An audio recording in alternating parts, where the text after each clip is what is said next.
तो आज हम डिस्कस करने जा रहे हैं क्वांटम थ्योरी ऑफ स्कैटरिंग। इससे पहले हमने सेकेंड यूनिट का आपको डिस्कशन किया था, जिसमें इवन और ऑड वेव फंक्शंस बताए थे, उनके कॉम्बिनेशंस बताए थे और सब तरह की चीजें बताई थी। तो स्कैटरिंग टर्म आप पहले भी पढ़ चुके हैं और न्यूक्लियर फिजिक्स में भी आपने स्कैटरिंग पढ़ी होगी। स्कैटरिंग होती है कि कोई भी पार्टिकल अगर किसी दूसरे पार्टिकल पर डाला जाए या दूसरी की बॉडी पर डाला जाए तो वो उससे इंटरेक्ट करता है और इंटरेक्ट करके कहीं ना कहीं अपना बदल देता है, या तो डायरेक्शन ऑफ मोशन या कुछ भी, उसका कोई प्रॉपर्टी बदल जाएगी। तो किसी भी दो चीजों में अगर इंटरेक्शन होता है तो हम उसे स्कैटरिंग कहते हैं। और स्कैटरिंग जो है वो तब ज्यादा अच्छी मानी जाती है जब जो आपका टारगेट है वो जनरली फिक्स हो। तो टारगेट जिस पे हम पार्टिकल्स डाल रहे हैं, टारगेट फिक्स है, हैवी, जनरली हैवी टारगेट हो, फिक्स हो। तो ये हमारा इंप्रेशन है, एक तरह स्कैटरिंग हमारे माइंड में एक इंप्रेशन बना हुआ है कि स्कैटरिंग किसे कहते हैं। स्कैटरिंग मीन्स एक हैवी टारगेट है और उस पे आप उसमें बीम ऑफ पार्टिकल्स आप बीम डाल रहे हैं किसी तरह की ना, तो उससे वो इन्फ्लुएंस हो रहे हैं, उससे इंटरेक्ट कर रहे हैं, उससे स्कैटर्ड हो रहे हैं, इस तरह के इधर उधर जा रहे हैं। तो वे अपना डायरेक्शन बदल रहे हैं या अपना एंगल, अपना एनर्जी बदल रहे हैं या कुछ भी बदल रहे हैं, उनका मोमेंटम बदल रहा है, एनर्जी बदल रही है, डायरेक्शन बदल रहा है, तो इसे स्कैटरिंग कहते हैं। जितने भी स्कैटरिंग एक्सपेरिमेंट्स होते हैं अभी तक मोस्टली उन्हीं एक्सपेरिमेंट से हमें इंटरेक्शन का नेचर पता लगता है कि दो पार्टिकल में किस तरह से इंटरेक्शन होगा या दो बॉडीज में किस तरह से इंटरेक्शन होगा। ये हमें स्कैटरिंग एक्सपेरिमेंट से ही पता लगता है। और स्कैटरिंग एक्सपेरिमेंट से क्या पता लगता है? हमें एटॉमिक, सब एटॉमिक स्ट्रक्चर्स, न्यूक्लियर स्ट्रक्चर्स, ये सब भी as a result of scattering experiments ही हमें पता लगे। जैसे मोस्ट फेमस एक्सपेरिमेंट जो आप पढ़ते आ रहे हैं बहुत शुरू से, रदरफोर्ड्स अल्फा पार्टिकल स्कैटरिंग पढ़ते आ रहे हैं आप। तो रदरफोर्ड ने जब अल्फा पार्टिकल की स्कैटरिंग करी थी, गोल्ड पे करा था, तो उससे उसे क्या पता लगा था? उसे न्यूक्लियस का स्ट्रक्चर पता लगा था। उसने कहा था कि एटॉमिक स्ट्रक्चर पता लगा था, और उसने एटॉमिक स्ट्रक्चर में ये कहा था कि वहां पे कोई सेंटर में बहुत छोटी सी बॉडी है जो पॉजिटिवली चार्ज है और हाईली कंसंट्रेटेड बॉडी है। Highly concentrated positively charged body is there at the center, and something having negative charge, some particles having negative charge are revolving around it. So those were called electrons. तो electrons और nucleus में क्या था? Positive charge था, protons माने गए। तो इस तरह का जो एटॉमिक पिक्चर था, जो मॉडर्न पिक्चर है एटम का, वो Rutherford alpha particle scattering experiment से मिला था। तो आपको जो बीम ऑफ पार्टिकल्स डाली जाती है उसे प्रोजेक्टाइल कहते हैं, और एक टर्म होती है स्कैटरी और एक टर्म होती है scatterer. Scatterer which scatters, scatteree which is being scattered. तो इस तरह की टर्म है थोड़ी थोड़ी, ये आप पढ़ लीजिएगा। अब आते हैं स्कैटरिंग एक्सपेरिमेंट में सबसे ज्यादा इंपॉर्टेंट जो टर्म होती है वो होती है क्रॉस सेक्शन। तो क्रॉस सेक्शन क्या होता है? क्रॉस सेक्शन एक तरह से, क्रॉस सेक्शन, आप क्रॉस सेक्शन टर्म पहले भी जानते हैं, क्रॉस सेक्शन एरिया को कहा जाता है। तो क्रॉस सेक्शन होता क्या है? क्रॉस सेक्शन एक तरह से एरिया ऑफ इन्फ्लुएंस होता है जिसमें कि किसी बॉडी पे दूसरे पार्टिकल डाले जाएं तो वो उससे इन्फ्लुएंस हो जाएं, उससे इंटरेक्ट करें, उन पे कुछ ना कुछ अंतर आए, उन पे कुछ असर पड़े उसका। तो एरिया ऑफ इन्फ्लुएंस जो होता है वो क्रॉस सेक्शन एक तरह से कहलाता है, स्कैटरिंग क्रॉस सेक्शन। लेकिन हमें इसे मैथमेटिकली डिफाइन करेंगे भी आगे। एक होता है इम्पैक्ट पैरामीटर, जैसे मैंने इस फिगर में बना रखा है, आपको दिखेगा इम्पैक्ट पैरामीटर। तो इम्पैक्ट पैरामीटर क्या है? ये देखो, यहाँ पे लिख रखा है B1, ये लिख रखा है यहाँ पे B1, यहाँ लिख रखा है B2, B3, B4 एटसेट्रा, ये सब लिख रखा है। तो ये है क्या वैसे? ये सब पार्टिकल्स है। ये रहा पार्टिकल 1 2 3, इस तरह के पार्टिकल्स आ रहे हैं ये सब। और किस पे आ रहे हैं? ये है हमारा टारगेट, ये सर्कल जो मैंने किया एन सर्कल जिसे किया ये आपका टारगेट है,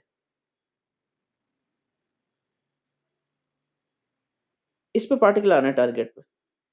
तो अगर टारगेट और पार्टिकल के बीच में कोई इंटरेक्शन नहीं है तो जो शॉर्टेस्ट वो होगा डिस्टेंस दोनों के बीच में अप्रोच का, shortest distance of approach, that is called impact parameter.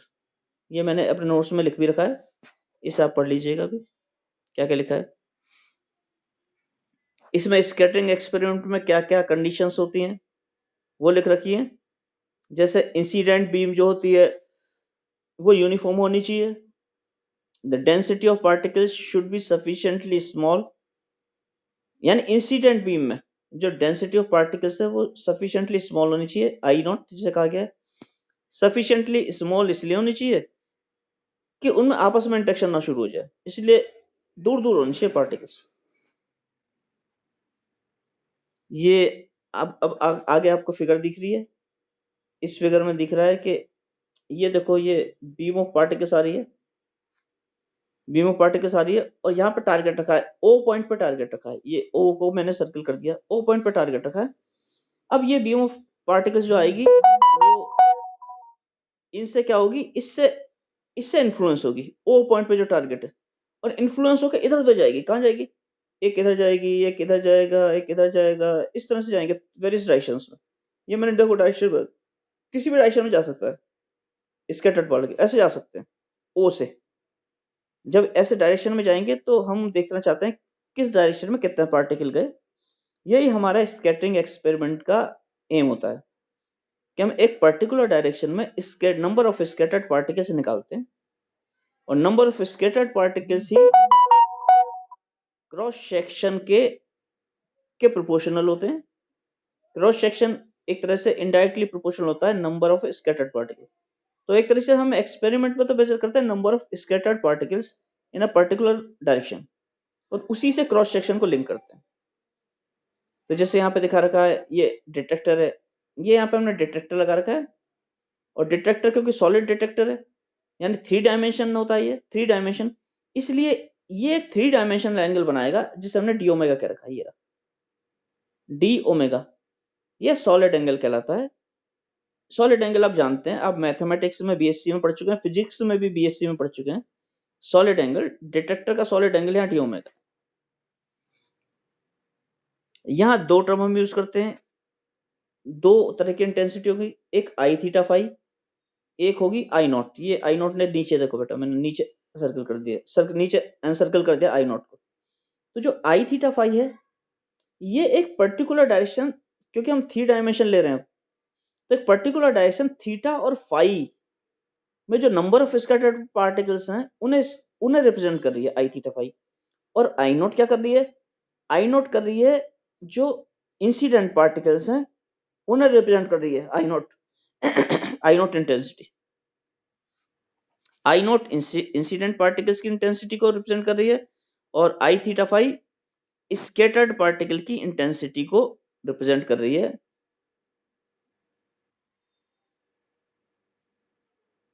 और यहाँ हम इसमें क्वांटम थ्योरी ऑफ स्कैटरिंग में एक बहुत इंपॉर्टेंट टर्म है डिफरेंशियल स्कैटरिंग क्रॉस सेक्शन। ये डिफरेंशियल स्कैटरिंग क्रॉस सेक्शन को हम डिफाइन करते हैं रेशियो ऑफ इंटेंसिटीज से, यानी कि हमारे पास स्कैटर्ड इंटेंसिटी क्या है और इंसिडेंट इंटेंसिटी क्या है, उनके रेशियो। तो scattered intensity divided by incident intensity, ये हमारा डिफरेंशियल स्कैटरिंग क्रॉस सेक्शन होता है। इसके आगे जो मैंने लिख रखा है यहाँ पे, ये अभी आप हटा दीजिए, ये मत देखिए, ये दूसरी वे में लिखा है, अभी इसे एक्सप्लेन करेंगे, इसे आप अपने नोट से हटा दीजिए, जो मैंने काटा है ये सब काट दीजिए। I theta phi divided by I not, यहाँ पे मैंने क्या लिखा है, आई थीटा फाई क्या है, I theta phi number of particles scattered per unit time per unit solid angle, ये तो आई थीटा फाई हो गया, यानी सॉलिड एंगल में जितने पार्टिकल स्कैटर्ड हो रहे हैं, और डेफिनेटली पर यूनिट टाइम तो हो गई। इन अ डायरेक्शन थीटा फाई ये रहा, और आई नॉट क्या है, number of particles per unit time per unit area, बस स्लाइट डिफरेंट है, स्लाइटली डिफरेंस है, स्लाइट डिफरेंस, क्योंकि हमने इंसिडेंट वेव को क्या लिया था, अभी दिखाते हैं, इंसिडेंट वेव दिखाते हैं आपको, ये ली थी, देखो प्लेन वेव ली थी, इंसिडेंट वेव प्लेन वेव ली है, यहाँ टू डायमेंशन केस हो रहा है, तो टू डायमेंशन प्लेन वेव लिए, ये प्लेन वेव है, तो number of particles per unit area ले लिया है। अब स्केटर तो थ्री डायमेंशन होगा, हर डायरेक्शन में थ्री डायमेंशन में स्केटर्ड होगा, 3D है, उधर पीछे की तरफ भी है, देखो ऐसे स्केटर्ड होगा, ऐसे होगा, ऐसे होगा, भाई सब तरह से होगा, चारों दिशाओं में होगा, ये चारों दिशा तो हम हिंदी में बोलते हैं, 3 दिशाओं में होगा, एक्स वाई जेड सब तरफ से होगा स्केटरिंग। तो इसमें आप थ्री डायमेंशन सॉलिड एंगल लिया है, इसलिए आई थीटा फाई को हमने क्या कहा है, आई थीटा फाई को कहा है हमने पर यूनिट सॉलिड एंगल। तो आपका डिफरेंशियल स्कैटरिंग क्रॉस सेक्शन जो हो गया D sigma by D omega, ये आई थीटा, आई और आई नॉट का रेशियो होगा, और इसकी यूनिट भी क्या आएगी, एरिया क्या आती है, आई थीटा, आई और I not, I divided by I not, जो यूनिट आएगी इसकी एरिया की यूनिट आएगी, आई बाई आई नॉट की, that's why this is called cross section, or for which term it is used as cross section, for scattering, so that's why it is known as scattering cross section। तो I क्या था, पर unit solid angle, ये था पर unit area, तो पर unit solid angle को तो कोई वो नहीं होती, डायमेंशंस नहीं होती, तो ये पर यूनिट एरिया, तो I divided by I not, और आई नॉट क्या है, पर यूनिट एरिया है आई नॉट, इसलिए वो एरिया ऊपर चला जाएगा, इसलिए इसकी डायमेंशन क्या होती है, एरिया की डायमेंशन होती है। अब आपको अगर टोटल स्कैटरिंग क्रॉस सेक्शन निकालना है तो बहुत आसान है, जो डिफरेंशियल स्कैटरिंग क्रॉस सेक्शन है उसे इंटीग्रेट कर दीजिए ओवर द लिमिट, तो differential scattering cross section D sigma by D omega को इंटीग्रेट कर दिया है, और टोटल क्रॉस सेक्शन सिग्मा निकाल लिया है, तो ये टोटल क्रॉस सेक्शन आ गया। सॉलिड एंगल की वैल्यू होती है D theta sine theta D phi, यह सॉलिड एंगल की वैल्यू होती है D omega theta phi direction में, तो इसलिए ये D theta D phi sine theta ये सॉलिड एंगल डी ओमेगा है, और D sigma by D omega की वैल्यू क्या रख दी, ये रख दी आई बाई आई नॉट, यहाँ पे D sigma by D omega की वैल्यू क्या है, ये रही, ये D sigma by D omega की वैल्यू है, और सॉलिड एंगल डी ओमेगा की वैल्यू क्या है, सॉलिड एंगल डी ओमेगा की, उसके लिए तीन टर्म है, दिस और दिस एंड दिस, ये solid angle D omega define किया जाता है सॉलिड एंगल डी ओमेगा को ना इस तरह से।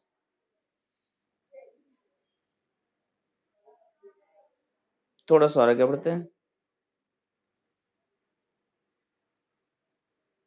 ये थोड़ा आप पढ़ लीजिएगा, जनरल चीजें लिखी है थोड़ी सी, कि अगर इलास्टिक स्कैटरिंग हो तो क्या होगा, नहीं होगी तो क्या होगा, ये मैंने आपको बता ही दिया था कि D omega represent an infinitesimal solid angle, D जहां भी लग जाता है डी, जैसे डी एक्स डी टी, तो आपको पता है वेरी स्मॉल क्वांटिटी के लिए यूज किया जाता है, डी एक्स मीन्स बहुत छोटा सा डिस्टेंस, डी टी मीन्स बहुत छोटा सा distance, infinitesimal time D T, in a similar way d omega represents an infinitesimal solid angle। ये देखो ये डी, ये सॉलिड एंगल की डेफिनेशन होती है यहाँ पे, डी ओमेगा सॉलिड एंगल ये होता है, फॉर स्फेरिकली सिमेट्रिक पोटेंशियल ये हो जाता है, क्योंकि स्फेरिकल सिमेट्रिक पोटेंशियल में जो डी फाई टर्म है, जो डी फाई टर्म है उसका इंटीग्रेशन 2 पाई आ जाएगा, सिग्मा ही आ जाएगा।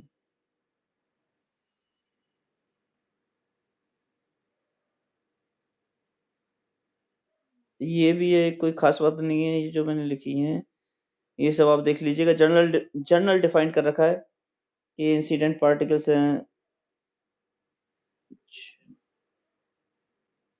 ये इंसिडेंट पार्टिकल्स हैं, ये टारगेट है, भी जो छोटा सा, ये छोटा सा टारगेट है, मैंने कलरफुल को बना दिया सर, ये टारगेट है, और ये टारगेट इस दूरी तक क्या कर सकता है, इन्फ्लुएंस कर सकता है यहाँ तक। इसे यानी कि इसका पोटेंशियल का इफेक्ट कहाँ तक है, यहाँ तक है, इसीलिए रेंज ऑफ पोटेंशियल लिख दिया है यहाँ पे। और यही एक तरह से स्कैटरिंग क्रॉस सेक्शन है कायदे से तो। और फिर ये डी ओमेगा सॉलिड एंगल में जो स्कैटरिंग हो रही है उसे डिटेक्टर से हमने डिटेक्ट कर लिया यहाँ पे। और इसका जो एरिया होगा, यहाँ पे जो एरिया है ये वाला, ये जो एरिया है, ये आर स्क्वायर डी ओमेगा हो जाएगा, डी ए, क्योंकि डी ओमेगा की डेफिनेशन होती है, सॉलिड एंगल की डेफिनेशन होती है कि D omega is equal to D A divided by R square. ये सॉलिड एंगल की डेफिनेशन होती है, D A divided by R square. इसलिए स्फेयर के लिए क्या निकालेंगे, स्फेयर के लिए सॉलिड एंगल ओमेगा कैसा आएगा, इसी डेफिनेशन से, D A divided by R square से। स्फेयर के लिए हो जाएगा ए बाई आर स्क्वायर, और स्फेयर का ए क्या होता है, स्फेयर का ए होता है 4 पाई आर स्क्वायर और divided by R square, A by R square, ये रहा A by R square, 4 pi R square divided by R square. R square से आर स्क्वायर कैंसिल हो जाएगा, केवल 4 पाई बच जाएगा। इसलिए सॉलिड स्फेयर के लिए जो सॉलिड एंगल होता है स्फेयर के लिए वो 4 पाई होता है। तो स्फेयर के लिए कितना सॉलिड एंगल हो गया, फॉर स्फेयर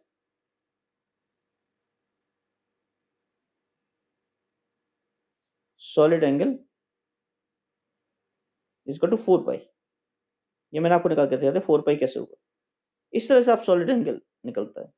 यहाँ निकाल भी रखा है नीचे, ये 4 पाई दिखा रखा है, हाँ ठीक है, ये दिखा रखा है 4 पाई। डिफरेंशियल स्कैटरिंग क्रॉस सेक्शन को आप इस तरह से भी डिफाइन कर सकते हैं, कुछ बुक्स में आपको ऐसा मिलेगा।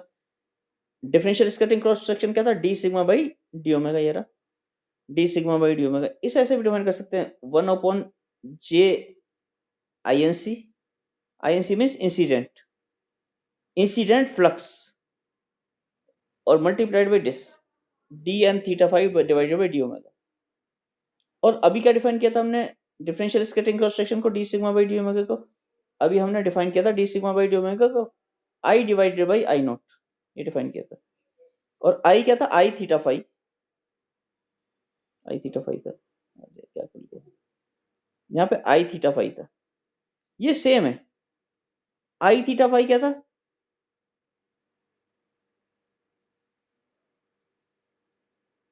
आई थीटा फाइव क्या था, आई थीटा फाइव था number of scattered particles in a direction theta five पर यूनिट सॉलिड एंगल।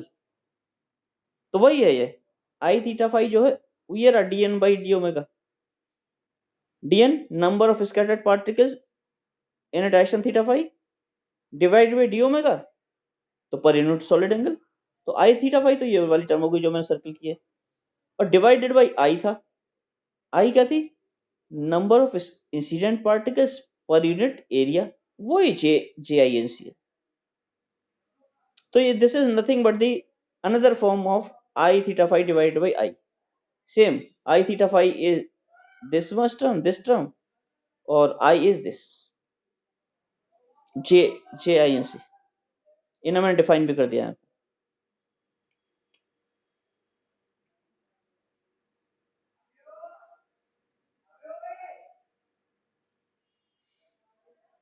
अब क्वांटम थ्योरी ऑफ स्कैटरिंग असली शुरू करते हैं, दोबारा आते हैं उस पर। इसे क्वांटम मैकेनिकल रूप देते हैं स्कैटरिंग को। तो क्वांटम मैकेनिकली क्या कैसे डिफाइन करेंगे आप, आपके पास क्वांटम मैकेनिकली तो पार्टिकल्स जो होते हैं वो वेव फंक्शन से रिप्रेजेंट किए जाते हैं। पार्टिकल्स का मोशन, पार्टिकल्स का कैरेक्टरिस्टिक्स हम किससे रिप्रेजेंट करते हैं, वेव फंक्शन से, क्वांटम मैकेनिकली। तो यहाँ पे हम यही करेंगे, अगर हमारे पास इंसिडेंट बीम है किसी पार्टिकल्स की, तो हम उन्हें फ्री पार्टिकल कहाँ है, मैंने कहाँ के लिखा होगा, बीम, हाँ यहाँ पे लिखा है मैंने, फ्री पार्टिकल वेव फंक्शन से रिप्रेजेंट करेंगे, और किसी तरह का इंटरेक्शन नहीं लेंगे। हम मान रहे हैं कि डेंसिटी बहुत कम है इंसिडेंट बीम में, और वो पार्टिकल्स ऑलमोस्ट फ्री हैं, वो आपस में इंटरेक्ट नहीं कर रहे, तो हम इंसिडेंट बीम को फ्री पार्टिकल वेव फंक्शन से रिप्रेजेंट करेंगे। और फ्री पार्टिकल वेव फंक्शन क्या होता है, ये होता है phi is equal to E to power I K dot are, ये लिख दिया हमने फाई, ये ऊपर का हटा दो, phi E to the power I, phi equal to E to power I K R. Phi is a function of K not. यहाँ पे हमने इंसिडेंट वेव का वेव वेक्टर के नोट ले लिया है, इसलिए E I to the power I K dot are की जगह के नोट आर लिख दिया है, और ये आर का फंक्शन है, यहाँ पे आर का फंक्शन है। अभी हमने टाइम डिपेंडेंसी नहीं ली है, अभी हमने उसकी एनर्जी फिक्स मान लिया, वेल डिफाइंड एनर्जी मान लिया इंसिडेंट पार्टिकल्स की, इसलिए हमने टाइम को नहीं लाया यहाँ पे। नहीं तो क्या होता, टाइम आ जाता, टाइम भी आ सकता था यहाँ पे, हमारा वेव फंक्शन हो जाता ई to power I K dot are minus omega T, इस तरह का वेव फंक्शन भी आ सकता, के dot are minus omega T.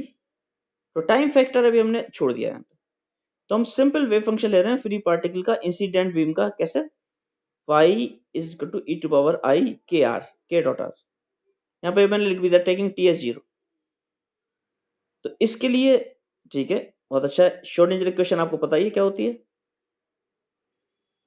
Schrodinger equation क्या होती है, ये रही, ये वही फॉर्म है जो आपने पहले पढ़ी है, minus H cross square divided by two mu या टू एम है del square psi plus V psi equals E psi. ये जो श्रोडिंगर इक्वेशन है ये वाली, यही है ये, बस मैं थोड़ा सा मैथमेटिकल इधर का उधर कर दिया है, जैसे minus H cross square by two को माइनस से मल्टीप्लाई करके उधर ले गए, v के साथ ले गए, e के साथ ले गए, इधर ले गए, ऐसे। तो ये क्वेश्चन है, ये श्रोडिंगर इक्वेशन है। तो ऊपर वाले केस के लिए जो आपका वेव फंक्शन है उसके लिए श्रोडिंगर इक्वेशन हमने ये लिख दी, ये वेव फंक्शन था इक्वेशन नंबर 1 में, और उसकी श्रोडिंगर इक्वेशन हो गई नंबर 2। इसमें म्यू लिया है, म्यू एक जनरल टर्म है मास के लिए। अगर आपका टारगेट फिक्स है तो म्यू सिंपली जो इंसिडेंट पार्टिकल उसका मास हो जाएगा, और अगर टारगेट फिक्स नहीं है, कभी ऐसे भी हो सकता है ना कि टारगेट पे जब पार्टिकल्स इंसिडेंट हो रहे हैं तो टारगेट मूव करने लगे, टारगेट पार्टिकल की तरफ मूव कर रहा हो या पार्टिकल से अवे मूव कर रहा हो, किसी भी दिशा में मूव कर सकता है, जैसे पॉजिटिव और नेगेटिव चार्ज या नेगेटिव और नेगेटिव चार्ज एक दूसरे की तरफ आ रहे हैं पार्टिकल्स, तो वो मूव कर सकता है टारगेट भी। तो अगर टारगेट फिक्स नहीं है तब उस केस में हम मास को म्यू लेंगे, म्यू तब कहलाएगा रिड्यूस मास, तब हम उसका रिड्यूस मास कहेंगे। अदरवाइज अगर टारगेट फिक्स है तो हम सीधा सीधा म्यू मींस मास, म्यू मींस 10 मास। तो टू बॉडी प्रॉब्लम में, और उस केस में पोटेंशियल एनर्जी किसका फंक्शन होगी, उस केस में पोटेंशियल एनर्जी सीधे पोजीशन का फंक्शन होगी v, यहाँ r1 माइनस r2 का मोड ले रखा है हमने, क्यों, क्योंकि रिलेटिव पोजीशन होगी, पहला पार्टिकल यहाँ पे r1 पे है, मान लिया r1 पोजीशन है उसकी, ये r1 है फिक्स ओ से, और जो यहाँ पे जो टारगेट है ये टारगेट है, टारगेट की पोजीशन मान लिया r2 है, इस तरह से r1 और r2। तो इनका जो रिलेटिव पोजीशन होगी r1 r2, तो ये बीच वाला होगा ये रिलेटिव पोजीशन, ये इन दोनों की रिलेटिव पोजीशन पे पोटेंशियल एनर्जी डिपेंड करेगी। तो वही हमने दिखा दिया, potential energy will depend on the r1 and r2। ठीक है, अब हमारी ये वेव फंक्शन था, ये इस इंसिडेंट हो रहा है, श्रोडिंगर इक्वेशन ये हो गई जिससे रिप्रेजेंट किया जाएगा। अब वो टारगेट पे चला गया, जब टारगेट पे चला गया तो उसकी स्कैटरिंग शुरू हो जाएगी। ये इंसिडेंट प्लेन वेव थी ई टू पावर आई के नॉट आर, ये टारगेट था यहाँ पे सेंटर में छोटा सा, इससे ये स्कैटर्ड हो जाएगी, स्कैटर्ड स्फेरिकल वेव आएगी, सब तरफ जाएगी, चारों तरफ सॉलिड स्फीयर के जैसे डायरेक्शन होता है उस डायरेक्शन में जाएगी सब तरफ। तो इसकी स्फेरिकल वेव जो होगी, यानी स्कैटर्ड वेव, यहाँ लिखा है स्कैटर्ड स्फेरिकल वेव्स, ये स्कैटर है बीच में छोटा सा। तो स्कैटर्ड स्फेरिकल वेव का amplitude suppose F theta phi है, अगर इसका एम्पलीट्यूड एफ थीटा फाई है, स्कैटर्ड स्फेरिकल वेव का amplitude is F theta phi, तो उसे हम कैसे लिख सकते हैं, देखो ई to power I K are तो आएगा ही आएगा। जो इंसिडेंट वेव थी उसमें हमने वेव वेक्टर क्या लिया था, के नोट लिया था, इसलिए स्कैटर्ड में के ले लेते हैं। तो के नोट एंड स्कैटर्ड क्या की, ये इंसिडेंट का था और ये क्या हो गया, स्कैटर्ड का हो गया। कि तो यहाँ के ले लिया, के नॉट लिया था, तो ई to power I K are तो आएगा ही, और एम्पलीट्यूड एफ थीटा है इसलिए एफ थीटा का मल्टीप्लीकेशन होगा, तो ये हो जाएगा वेव फंक्शन आएगा F theta phi E to power I K R, ये आएगा। अब आर क्यों लिया, आर से डिवाइड क्यों किया, आर से डिवाइड इसलिए किया क्योंकि जो ये वेव फंक्शन है, ये जो पूरा हमारे पास बिफोर रिएक्शन का था, यहाँ पे टारगेट था, और ये हमारे पास इंसिडेंट बीम थी, ये बिफोर रिएक्शन था। दोबारा बना देता हूँ सर्किट। बिफोर रिएक्शन पहले क्या था, इंटरेक्शन से पहले ये था हमारे पास दो चीज, और आफ्टर इंटरेक्शन क्या हुआ, आफ्टर इंटरेक्शन ये आ गया, ये आ गया सारा, आफ्टर इंटरेक्शन ये आ गया। तो इसमें जो आफ्टर इंटरेक्शन आ रहा है उसमें कुछ वेव्स तो अनस्कैटर्ड निकलेंगी, ये देखो बेटा मैंने गोला बना दिया, ये अनस्कैटर्ड भी निकलेंगी कुछ, इसीलिए इन्हें इंसिडेंट के देखो पैरेलल बना रखा है, इंसिडेंट ऐसे प्लेन वेव लिया है तो ये वाली भी प्लेन बना दी है, ये अनस्कैटर्ड निकलेंगी और बाकी स्कैटर्ड निकलेंगी, बाकी स्कैटर्ड होकर निकलेंगी सब तरफ, ये स्कैटर्ड होंगी चारों दिशाओं में, और कुछ अनस्कैटर्ड निकलेंगी। तो जो फाइनल वेव फ्रंट निकलेगा टारगेट से अफेक्ट होके उसमें अनस्कैटर्ड भी होगी और स्कैटर्ड भी होगी, तो दोनों का सम होगा। तो कायदे से हमें क्या करना है, दोनों का सम करना है, किस किस का, एक तो जो अभी लिया था अभी दिखाते हैं, एक तो इसका, इस वाले का, क्योंकि ये स्कैटर्ड में भी होगा इसका पार्ट, दिस प्लस दिस, ये करना है। लेकिन इंसिडेंट प्लेन वेव फ्रंट है और स्कैटर्ड स्फेरिकल वेव फ्रंट है, और हमें आउटपुट जो लेना है दोनों का सम लेना है। तो जब हम दो क्वांटिटीज को जोड़ते हैं तो उनकी यूनिट सेम होनी चाहिए, तो इसलिए स्फेरिकल वेव फ्रंट में इंसिडेंट वेव फ्रंट को भी जोड़ना है, फाइनली जो वेव फ्रंट मिल रहा है उसके लिए, तो उसे सेम यूनिट का बनाने के लिए हमें यहाँ पे आर से डिवाइड करना पड़ रहा है। सेम यूनिट का बनाने पर हम मैथमेटिकल मैनिपुलेशन कर रहे हैं कि तीसरा यहाँ पे आर से डिवाइड कर देते हैं, और ये बेस्ट अप्रोक्सीमेशन भी है, तो हमने आर से डिवाइड कर दिया इसे, ठीक है, आर से डिवाइड कर दिया। अब जो स्कैटर्ड वेव फंक्शन होगा वो क्या हो जाएगा, इंसिडेंट का पार्ट और प्लस स्कैटर्ड का पार्ट, दोनों का, ये टोटल स्कैटर्ड वेव फंक्शन हो गया दिस, इक्वेशन नंबर 4 से। ये नोट्स आपके पास है ही, इस समय आप समझ लीजिए और बाद में फिर इसका रिवीजन कर लीजिएगा। डिफरेंशियल स्कैटरिंग क्रॉस सेक्शन क्या होता है, ये आपको पहले बताया जा चुका, ये होता है। इक्वेशन नंबर 5 लिख दिया इसे, आगे बढ़ते हैं। अब हमारे पास दो केस है, केस नंबर 1 के जो इंसिडेंट बीम है, homogeneous incident beam of particles moving along z direction described by the wave function this। Incident beam हमारा ये वेव फंक्शन है, z डायरेक्शन में मूविंग मान लिया हमने, तो आई के नॉट आर लिखा है, यहाँ पे यहाँ लिखा है के नॉट आर, और आपको पता है आर क्या होता है, आर होता है एक्स आई प्लस वाई जे प्लस जेड के, ऐसा होता है ना। और के नॉट क्या होगा, के नॉट के भी 3 पार्ट होंगे, के नॉट एक्स प्लस के नॉट वाई, इस तरह से ना, एक तरह से 3 डायमेंशन लिया है, तो 3 डायमेंशन लेंगे, जब इनका डॉट प्रोडक्ट आएगा तो जेड वाला जेड के साथ रह जाएगा, बाकी सब क्या हो जाएंगे, 0 हो जाएंगे। यहाँ के नॉट जो है के नॉट जो लिया है प्योरली अलोंग जेड डायरेक्शन लिया है, इसलिए के नॉट में क्या आएगा, 0i प्लस 0j प्लस के नॉट के, इस तरह से आएगा। तो इसलिए जब इनका डॉट प्रोडक्ट होगा तो केवल यहाँ पे के नॉट वाला पार्ट रह जाएगा, ये रह जाएगा, के नॉट जेड रह जाएगा, ठीक है, ये आ गया। अगर इस तरह का वेव फंक्शन है, तो अगर इंसिडेंट बीम जो है होमोजीनियस है और जेड डायरेक्शन के अलोंग इंसिडेंट है, तो इसमें आगे बढ़ते हैं।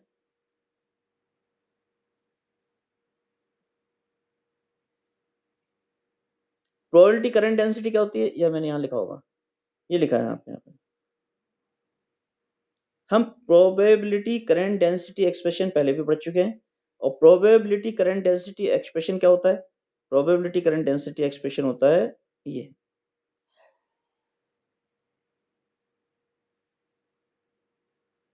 ये कहाँ चला गया?